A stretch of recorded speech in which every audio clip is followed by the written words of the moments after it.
আজ হচ্ছে মার্চ মাসের 27 তারিখ শুক্রবার। তো সকাল সকাল তোমাদের সাথে নিয়ে ভিডিওটা স্টার্ট করলাম। আর এখন সময় হয়েছে সকাল 7:30। তো ঘুম থেকে উঠেই প্রথমে গেছিলাম দুধ আনতে। তো ওখান থেকে এসে এই যে চা বানিয়েছি। আগে যে ঘোষের কাছ থেকে দুধ নেওয়া হতো ওই দুধটা অনেক গাঢ় ছিল, ওই জন্য একটু জল মেশাতে হতো। আর এই দুধটা একেবারে পাতলা, তাই একটু জল মেশাইনি। এবার দুধটাকে ভালো করে জাল দিয়ে নেব। আর এই পুরো দুধ দিয়েই বানাবো সুজি।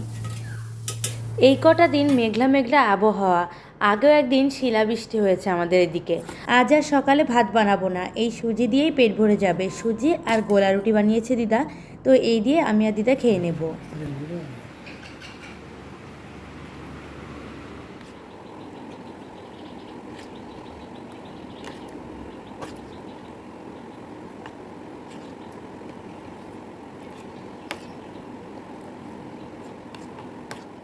বাড়িতে এক ফোঁটাও জল নেই, জলের ড্রাম পুরো ফাঁকা, তাই আবার গেছিলাম জল আনতে।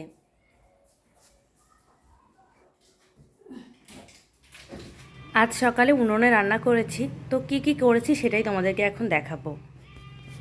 প্রথমেই দেখাবো, এটা হচ্ছে চিংড়ি মাছের টক।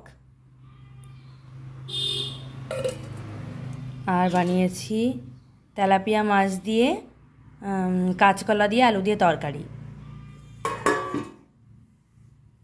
আর রান্না করেছি এই যে নিম বেগুন। ব্যাস এতটুকুই রান্না হয়েছে আজ। ভোট যেহেতু হাতে গোনা আর কয়েকটা দিন বাকি, তাই কিন্তু মা বাবা ইউপিতে চলে গেছে। আর সেটা তোমাদেরকে আর জানাতে পারিনি, হঠাৎ করেই চলে গেছিল। আগের বার না যে চালটা দিয়েছিল একেবারে বাজে চাল, আলানো আলানো কেমন একটা গন্ধ আসছিল। আর এবারের চালটা খুব সুন্দর দিয়েছে।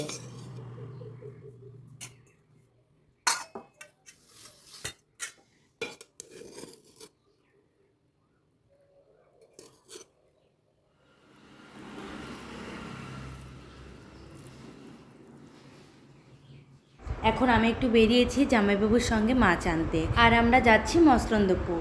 মসলন্দপুর আমাদের এখান থেকে একটু কাছেই, কিন্তু ওখানে মাছের দাম অনেক কম। আর ওখানে বিভিন্ন রকমের জ্যান্ত জ্যান্ত মাছ পাওয়া যায়।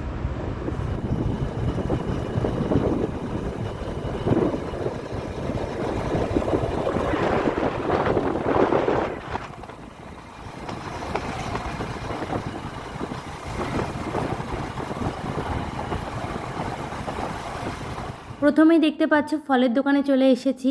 আর এখান থেকে নিয়ে নিলাম 2 কেজি লেবু আর 500 আঙুর ফল। এবার করব সবজি বাজার আর মাছ বাজার।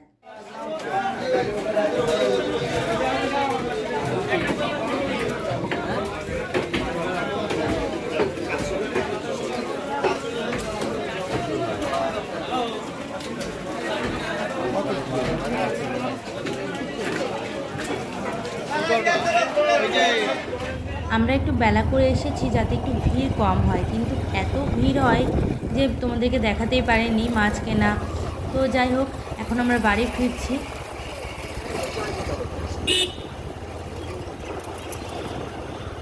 দেখতেই পেলে বেশ বড় সাইজের 1 কিলো মতো বাটা মাছ নিয়েছি। আর সব মাছগুলো ছিল জ্যান্ত। এদিকে বাড়ি এসে ঝটপট করে পুরো ঘর পরিষ্কার করে মুছে নিয়ে এলাম। সকালে বেশ কটা জামা কাপড় বের করে রেখেছিলাম, তো সেগুলো এখন কেচে দেব। আর গরম তো, গরমে হচ্ছে একবার একটা জামা পরলে দ্বিতীয়বার আর পরা যায় না। তো এগুলো কাচাকুচি করে তারপর স্নান করব। স্নান করে এই যে চলে এলাম ছাদের পরে। এখন জামা কাপড়গুলো মেলে দেব। আর কি বলতো, আমার কাছে বর্ষাকাল একেবারেই ভালো লাগে না। কেমন একটা ছ্যাঁতছ্যাঁতে পরিবেশ, রাস্তাঘাট শুধু কাদা আর কাদা। ওই জন্য আমার একেবারেই বর্ষাকাল ভালো লাগে না। সব থেকে বেশি ভালো লাগে শীতকাল। কারণ শীতকালে আমাদের পরিবারের সবাই মিলে আমরা এক জায়গায় হই আর একসঙ্গে থাকতেও পারি বেশ কটা দিন। তো ওই শীতকালটাই আমার কাছে সব থেকে বেশি ভালো লাগে। কিন্তু শীতকালের সময় দেখতে দেখতেই কেটে যায়, যেহেতু রাত বড় আর দিন ছোট হয় ওই কারণে।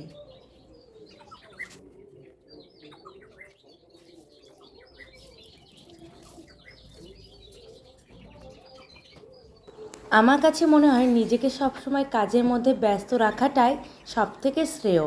কারণ অন্যদের সঙ্গে মিশে হাসি মজা করে সময় কাটানোর থেকেও নিজের ছোট্ট ছোট্ট কাজগুলো যখন একটা বড় কাজে পরিণত করতে পারবে তখন দেখবে সব থেকে বেশি আনন্দ হয়। আমি যখন সারা দিনে ছোট ছোট কাজগুলো করে একটা বড় ভিডিও তৈরি করতে পারি তখন আমার সব থেকে বেশি ভালো লাগে। আর নিজেকে কখনো ছোট মনে করা উচিত নয়, কারণ একটা মানুষ চাইলে সব কিছু করতে পারে। আর আগে যখন আমি ভিডিও করতাম তখন আমার প্রচণ্ড কষ্ট হয়ে যেত, কিন্তু এখন আস্তে আস্তে অনেকটা অভ্যেস হয়ে গেছে, এখন আর অতটা বেশি কষ্ট হয় না। তো দেখতেই পেলে আমার পুজো দেওয়া হয়ে গেছে, আর ঠাকুরের আসনটা প্রত্যেক দিন এত এত ফুল দিয়ে সুন্দর করে সাজায়।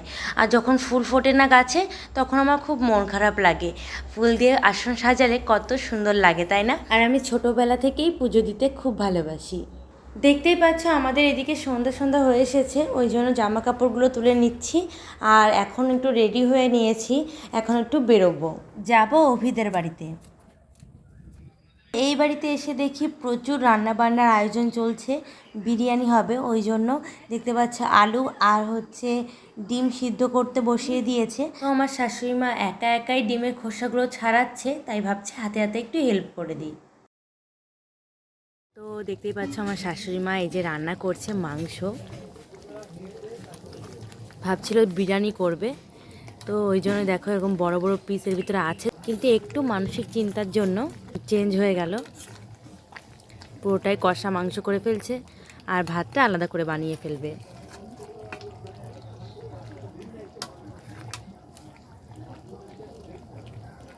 আর রান্নাটা কিন্তু মাটির উনুনে হচ্ছে, দেখতেই পাচ্ছ,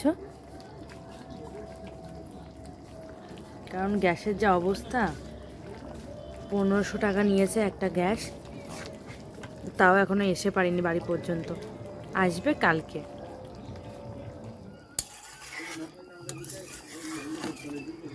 যেহেতু বিরিয়ানি হয়নি তো ওই কারণে ডিমের ঝোল হচ্ছে, তো এরপর ভাত বসিয়ে দেবে। তো আজকের মতো ভিডিওটা এখানেই এন্ড করছি। তোমরা ভালো থেকো, সুস্থ থেকো, সাবধানে থেকো, দেখা হচ্ছে নতুন কোনো ভিডিওর সঙ্গে। আজকের মতো সবাইকে tata, bye bye, good night.